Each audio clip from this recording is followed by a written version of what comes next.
Namo tassa bhagavato arahato samma sambuddhassa.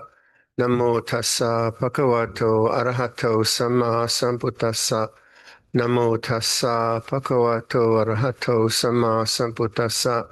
Buddhang Dhammang Sanghang Namasami. Hello everyone online. I hope you're doing well. Well, let me just play with these questions, see where it goes. Because I gave a lot of information at that sitting, so too much information, you can't process it. You need these ideas I've been working on for 50 years, so I can say them quickly, but to absorb them and think about them and contemplate them, it's a lifetime's work. So,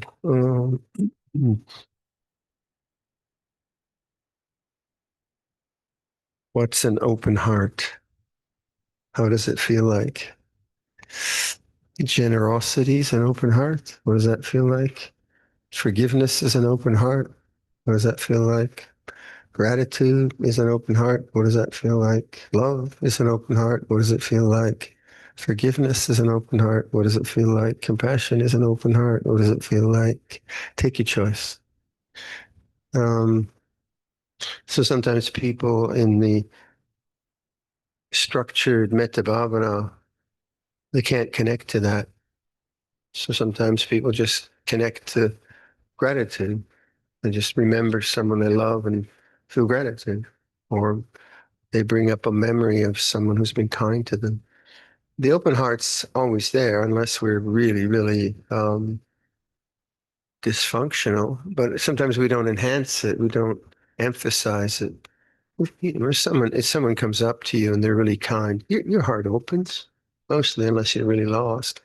But then we get busy and busy and busy. So in meditation, you're just enhancing the natural openness of the heart when it's not in its critical mode, when it's not lost in its own thinking.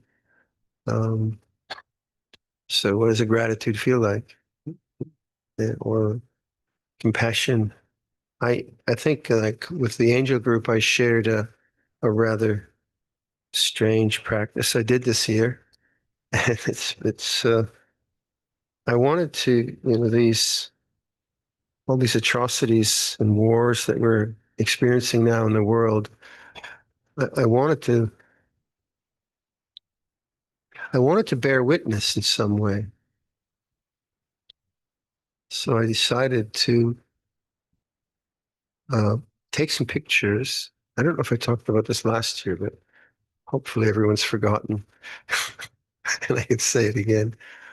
So what I did was take some very um, heart-rending pictures from the internet, and one was of a woman holding a child, and the child was very, very emaciated. You could see all the spinal column. It was a very dark picture.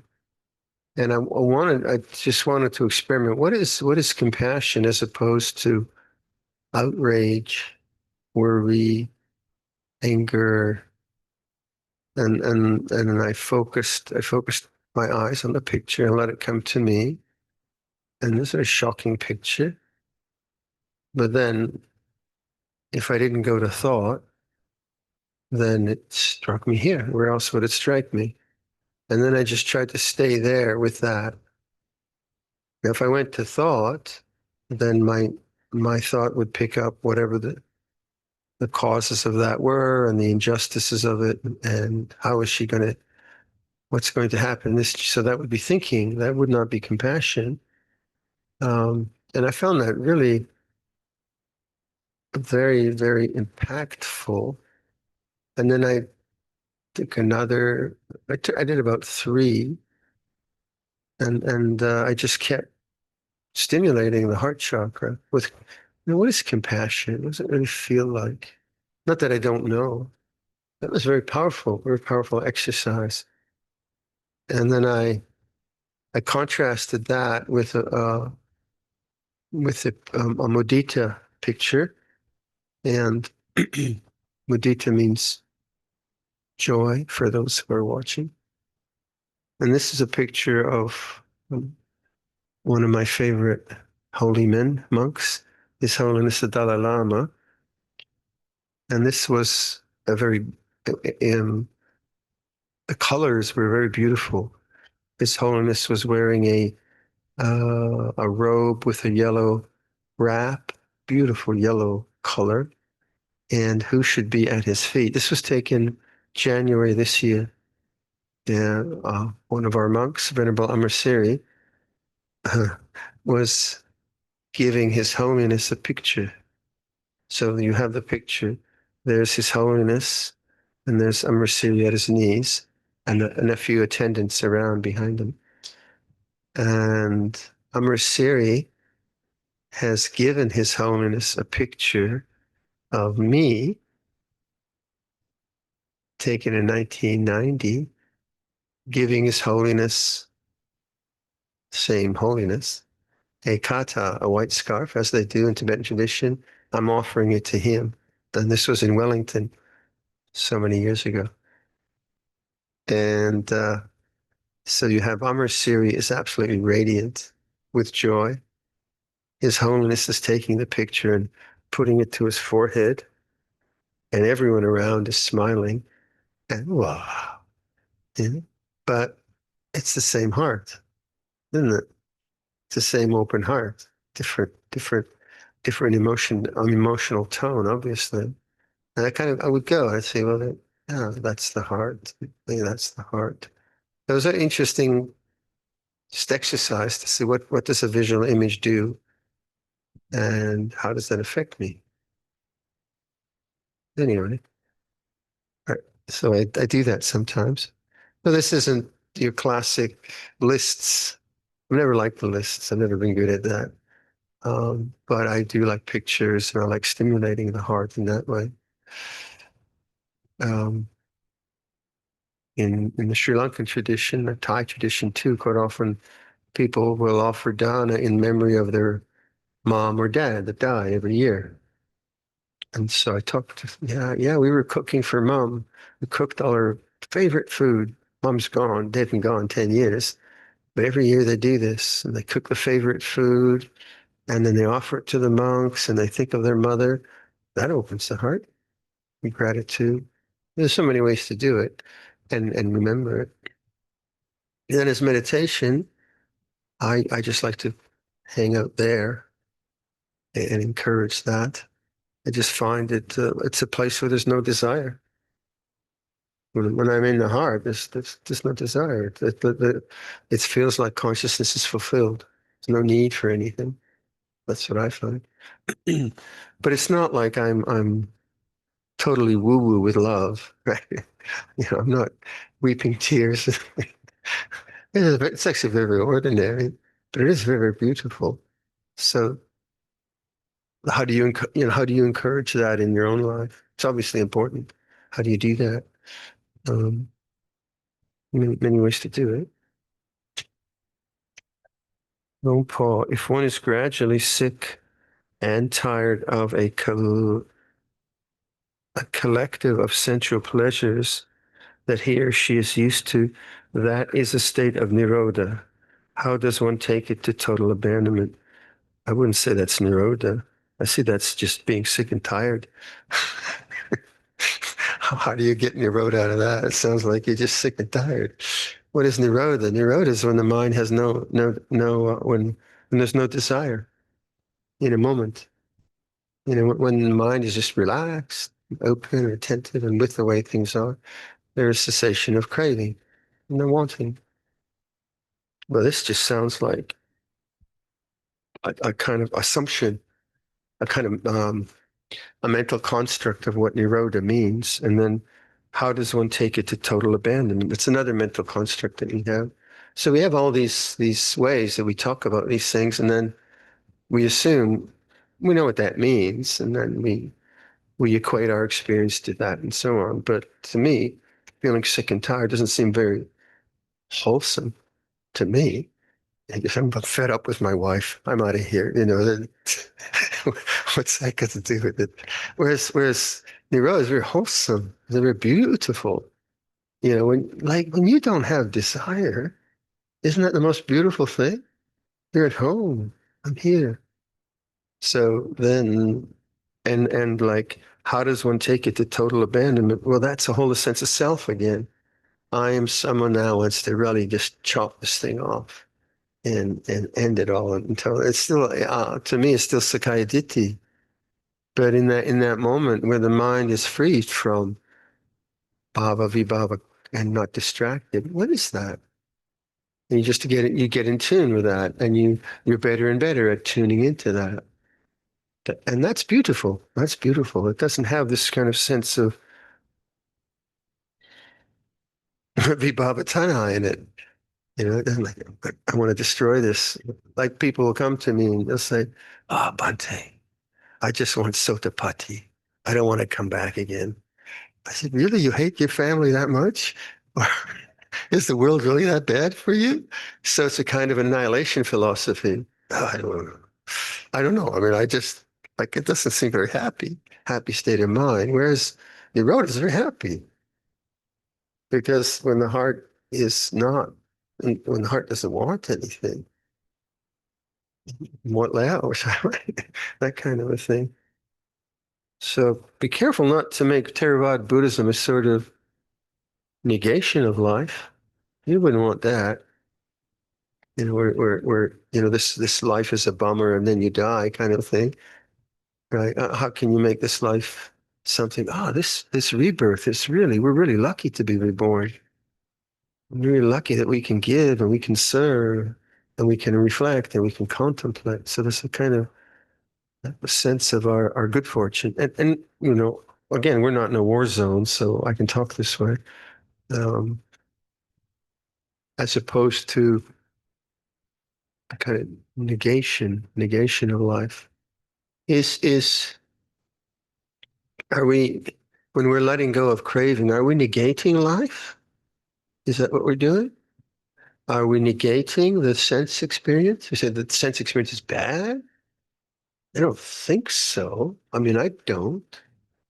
Do I have to kind of live in a box where nothing will impinge upon me? Or can I live in openness and appreciate and participate in life? Seems to me that's much more reasonable. Luangpor certainly lived like that. Um, so it's my idea of sense restraint where we better not have another ice cream or something. Is it like held? Where's mudita? Where's joy? Where's peace in this? How do the three tanhas, kama tanha, bhava tanha, vibhava tanha, reveal themselves during a sitting meditation session? Kama tanha, that's consuming, isn't it? We're consumers. What do you consume? Your thoughts. So you're chewing away. What am I going to do? And then I'll do this, and then I'll phone her, or no. That's kama tanha. You're consuming, blah, blah, blah. Right? Consuming thoughts and ideas, and you have a brilliant idea. Oh, I'm going to make a rug.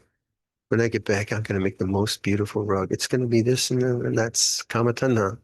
Yum, yum, yum, yum, chomp, chomp, chomp. So we're doing that all the time through thought. Bhava tanha, well, I've heard I want to be a sotapatti, right? And I don't want to come back. So I've read this is what I have to do. So I'm going to get there. So I try to get there, whatever there is. You don't know what it is. So then I sit down and I try to become whatever conceptual framework my culture has put into me. So I'm not a Christian. I don't want to be born next to Jesus.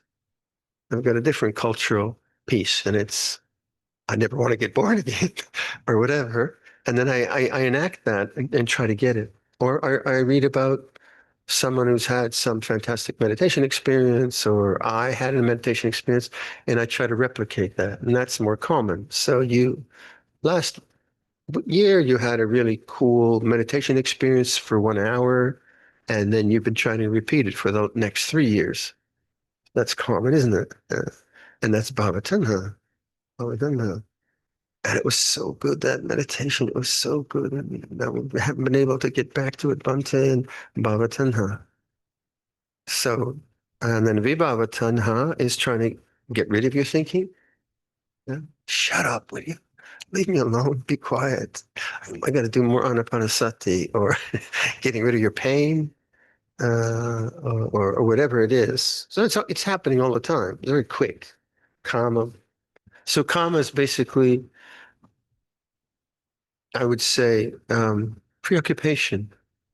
If I use these two words for you, preoccupation and availability, would that make sense to you? Preoccupation, what would that be? Well, for me, preoccupation would be my attention is always with some objective experience, planning, eating food, looking at the computer, or worrying about my mom, or so the attention now is preoccupied with the khandas, if you want to use Pali, with whatever, but it's not available. It's not available for the deep silence. Why? Because it's out. Luangpor Duns, the mind going out is the cause. The right result of the mind going outside is suffering. The mind knowing the mind is the path. The result of the mind knowing the mind is the end of suffering. So the preoccupation, that's the word I use, my attention is not free. It's not available for any insight or to realize the unconditioned. Why? Because it's preoccupied with the conditioned. And we have to do that. Most of our lives is a preoccupation with conditions. So we have to negotiate the traffic in Bangkok, or go to the grocery store and buy some mangoes, whatever you want to do. Um, so most of our life is that. But here and in our meditations, we're doing something quite different, and we're making the mind open, spacious, loving, available for whatever insight can arise, and that's the sort of pathway for me to deep silence. So if I'm always, like, in terms of tanha is a preoccupation. Me getting something, me getting rid of something, or me being preoccupied with something. If I let go of tanha, if I understand that letting go, then there's just being, suchness, benyang, and then I wait. There's the waiting in that, and then the deep silence of the mind becomes apparent in and of itself, because it's always there. It's not something I'm producing or constructing or making. But that's the desire mind is not patient. It doesn't wait. It wants a result. It wants to get somewhere. And much of our lives has been conditioned to doing that. Why do I have a project, I have to get it done, I have a deadline, I have to achieve. So that's the way we're conditioned to make effort. But to make an effort where you just function in a way where you're non-becoming, you're not trying to get rid of anything. You're open to the way things are. It's a subtle thing. It's a subtle thing. Hard to get used to that. Otherwise, the attention is always on the things which are anicca dukkha anatta, which is always disappointing in in that sense. But I mean, it's not disappointing to drive your car well in Bangkok. Please do that well. We have to do that. But what is the Buddha's liberation about? What's that? What's that really about? So, like the language I used this today, uncreated, unconditioned, thoughts conditioned. So you start to appreciate silence, being. Those kinds of words become important. Luangpor, is it important to set an intention before we sit each time? Well, don't you have an ongoing intention? Isn't there a kind of ongoing? Isn't your practice one of constant contemplation? Not just thinking about yourself, but aren't you always practicing inner vigilance, observing what's going on? Isn't that like It's not, you don't just come here and do it for 20 minutes and then you must be going all, otherwise you'd be crazy.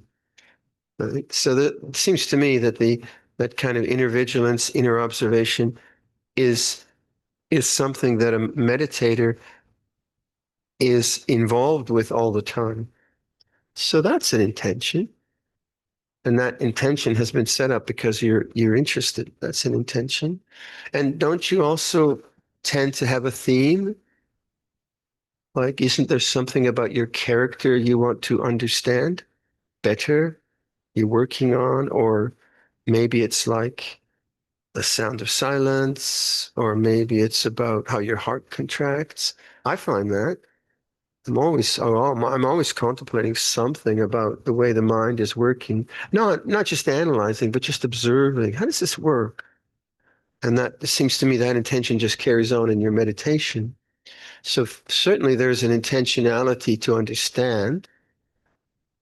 And if you take the Four Noble Truths, it's to understand suffering, discontent. But then that's, for me, very personal, what's going on. So that intention might arise with a person or might arise vis-a-vis whatever's coming up in my mind.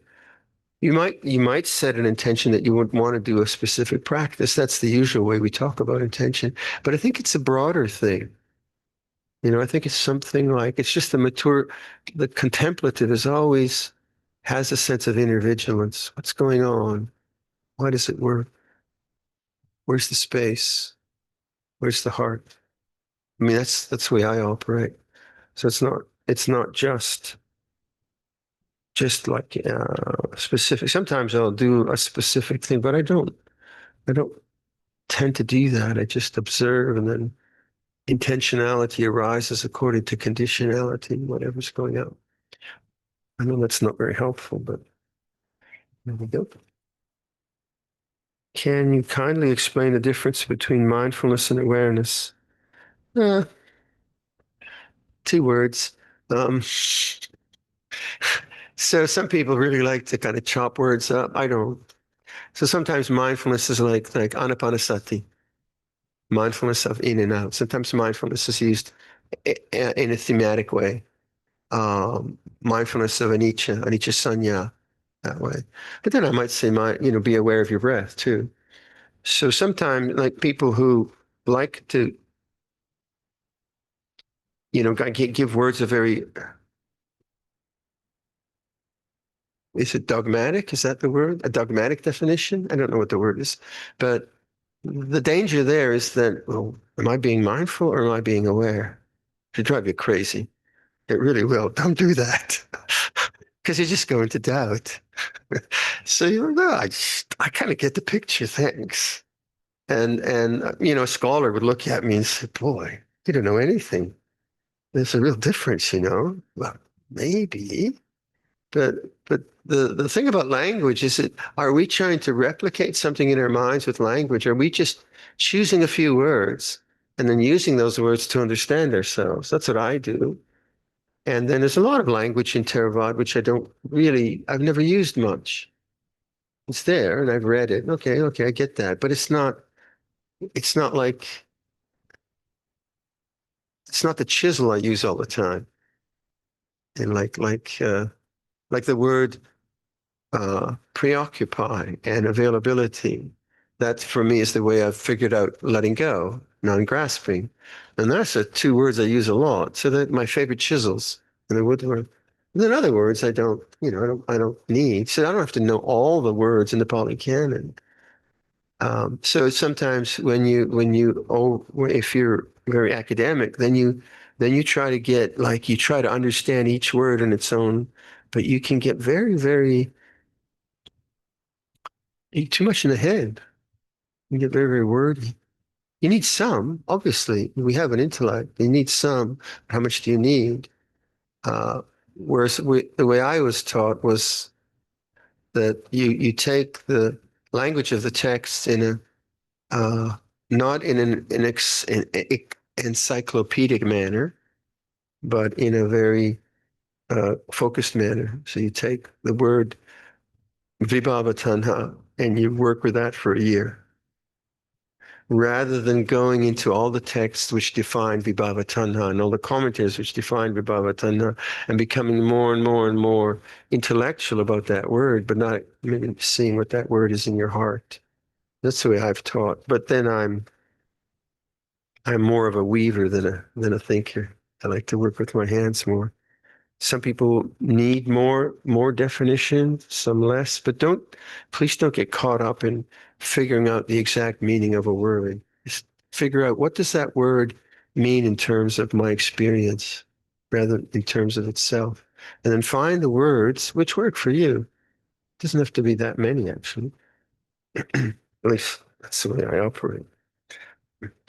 I can sit for almost the entire duration for each allocated session at retreats, but I can't do the same outside a retreat. How can I make a breakthrough? Just sit. Just do it. Or don't. But just do it. I don't know. Right? If you want to walk, no, if you want to sit. Anyway. Yeah, Pacha used to say, if you want to meditate, meditate. If you don't want to meditate, meditate. Uh, why do you do something? You do it. Is consciousness the same as space? Are both used interchangeably depending on context? Kind of sometimes. I'm in a vague kind of mindset. Consciousness is usually defined as unlimited, boundless, and so is space, akasa, vijnana. But teachers will try to indicate consciousness by using space. Luangpor Sumedho will do that. So, well, like, what is space? In this room, what is space? Well, it's not the objects. What do you have to do to notice space? You have to take attention away from objects. And then he'll equate that to consciousness. So you have consciousness is spacious, that kind of a language.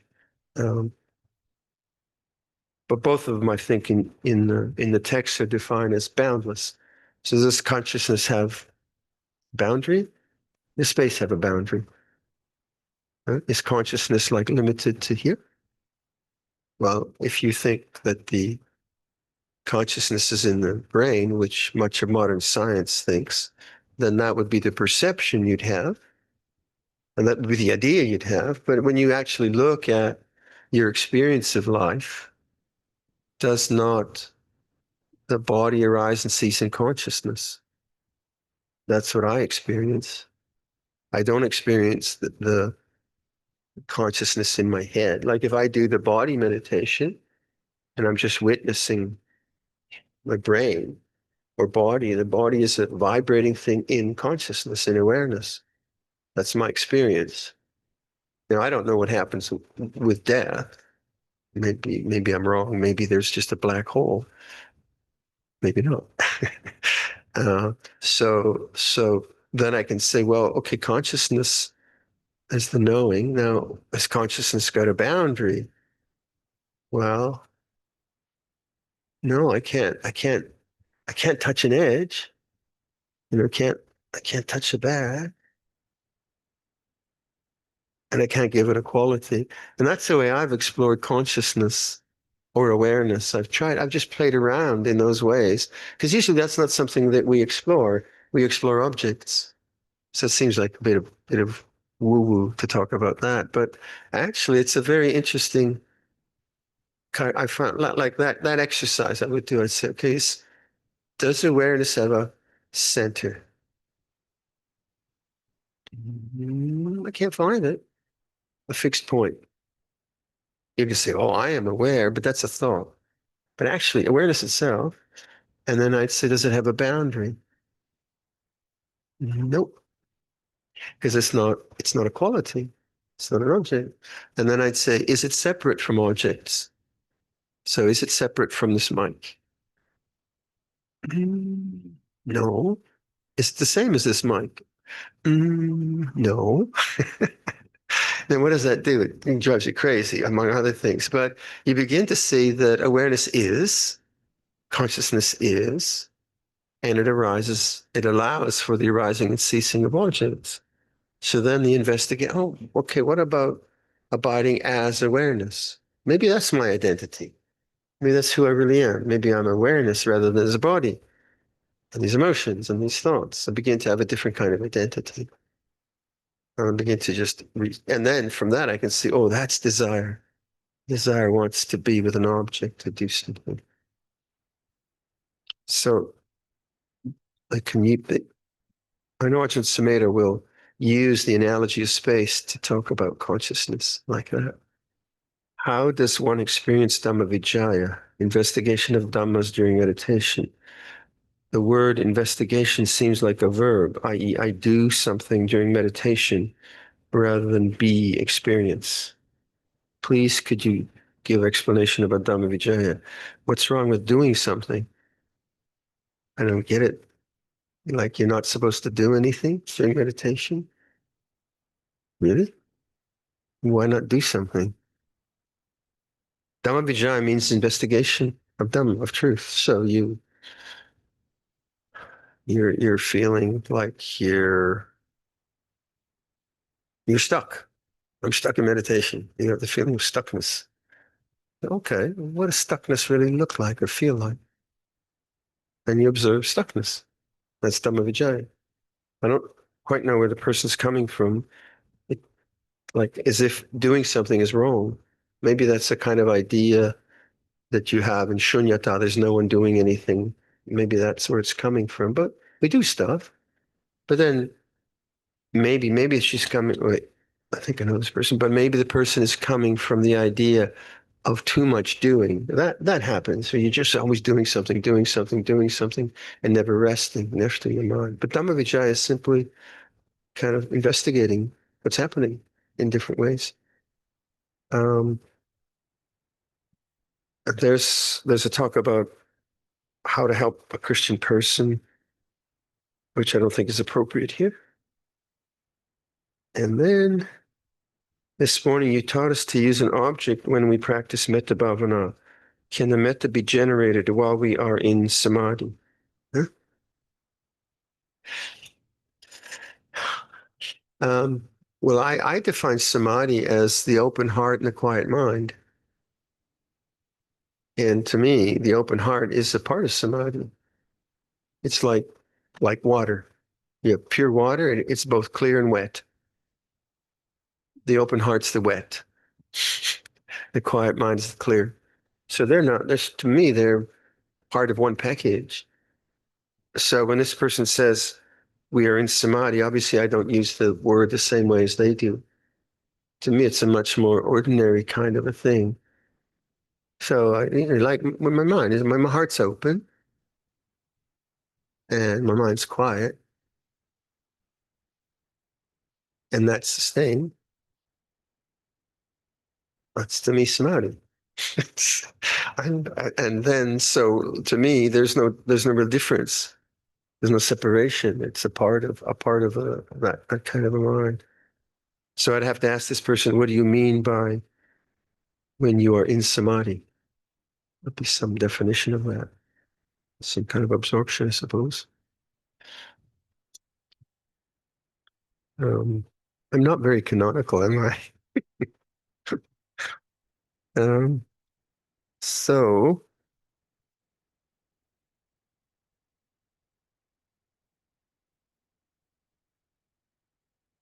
Vibhun and I were talking about dogma and how all we were talking, and how all religious cultures have dogma and belief systems, and we just kind of take it for granted, and so on and so forth. And you want to be, we have to be careful. Like we use Buddhist language, we don't really know. Like people will say, I don't want to get reborn next lifetime. But what do you actually know? Do you really know that rebirth takes place? Or is that a cultural belief? Not that it's a wrong belief, but you kind of pick up this idea that I am someone who had Let's say people will say, well, you must have really good karma in a past life. You were probably a Tibetan monk or something like that, or a failed Theravada monk or something. Well, and it's a nice way to talk. Thank you very much.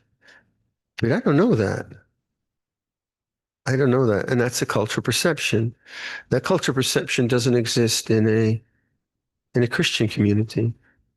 And you get a different set of cultural assumptions and dogmas and beliefs. I'm not saying that one is right or wrong, but there's a difference between just having a kind of cultural belief and then taking it on board, uh, and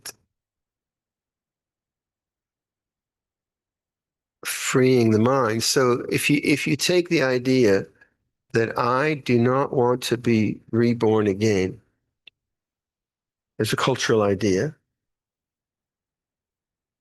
and then you take the idea that I was born, that's an idea that your mind produces. Luangpor would say, people would ask him, how old are you? He said, to think you're born is already a problem. So what does anatta point to? What does that point to? Anatta points to that any condition which is dependent on other conditions hasn't an entity called a me in it, me and a mind. So the question is, well, who is this character that was I really born? Now, my passport says I was born. My knees say I was definitely born long ago, and so on and so forth. But that sense of I, is that who you are? That perception of having been born? Because if you really look at the sense of I am Viradhammo, and it's just a thought. So that, like, just the thought I was born is a thought. I can't prove it, even though there are baby pictures around and so on. So the anatta teaching is pointing to something that there are conditions that are born and die, born and die, born and die, but there is no essential person in that. That's what anatta is pointing to. And that there is the unconditioned, the uncreated, the unoriginated, the unformed. And that is not a birth condition. It is, then you get this language of background, foreground, and the only way to that is through awareness. So when I say I don't want to be reborn where I was born, it's already wrong view. That's already Sakkaya Ditthi. It doesn't compute when you really think about it closely.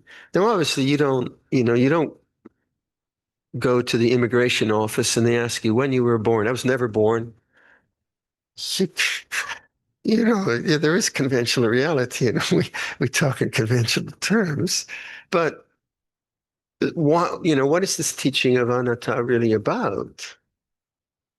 It's not about nothing. Like it's not saying there's nothing. It's just saying you won't find an essential self, me, in that which is constructed.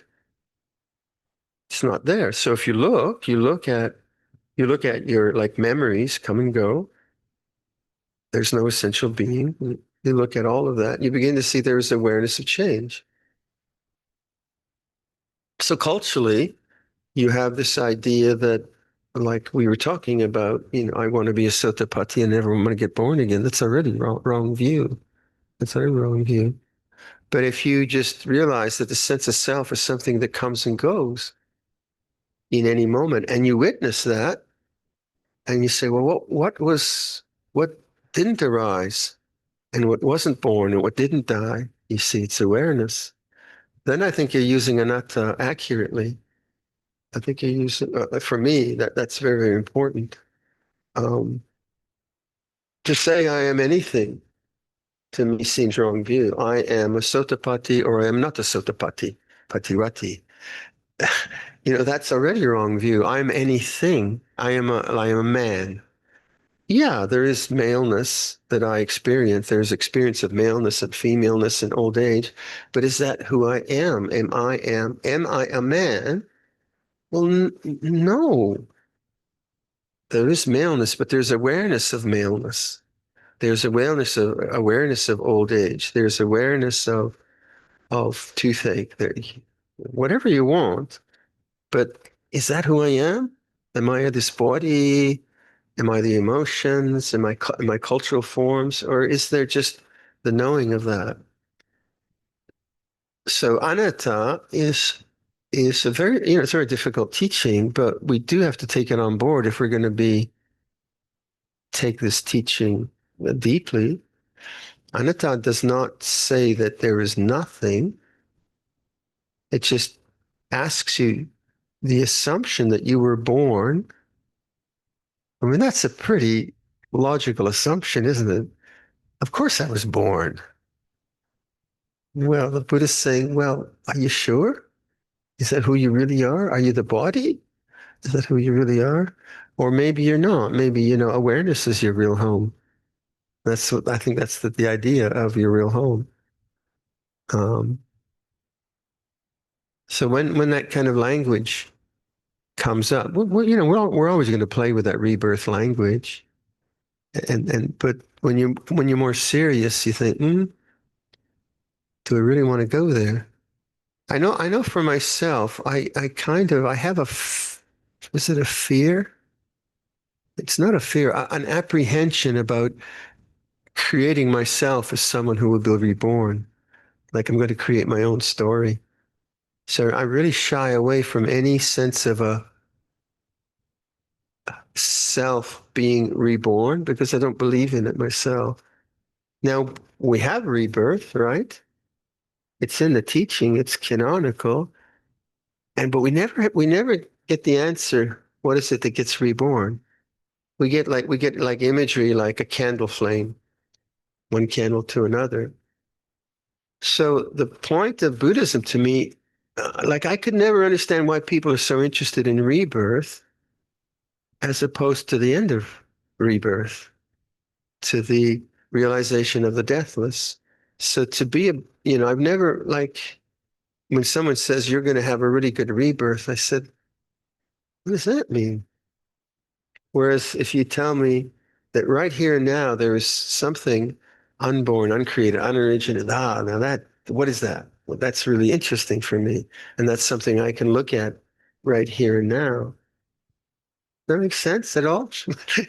Am I making any sense at all? Um, so I would ask you if that language, that doctrinal language of Theravada comes up, who are you to be reborn 7 times or not, or 1,000,000 times? And who is it that was reborn? You can't find anyone. You can find conditions coming and going, coming and going, and then you find the unconditioned, the knowing, the awareness. I hope I didn't confuse you with that, but confusion's also, it's like this. Okay, I think I'll finish there.